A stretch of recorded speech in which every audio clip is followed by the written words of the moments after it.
நல்லா இருக்கு. நான் எப்படி ஒரு ராஜகுமாரிக்கு ஆசைப்படுறனோ அந்த மாதிரி நீ ஒரு ராஜகுமாரனுக்கு ஆசைப்படு.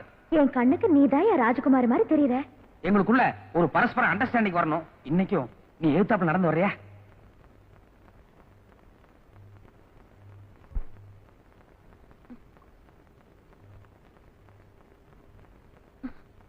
சாரி.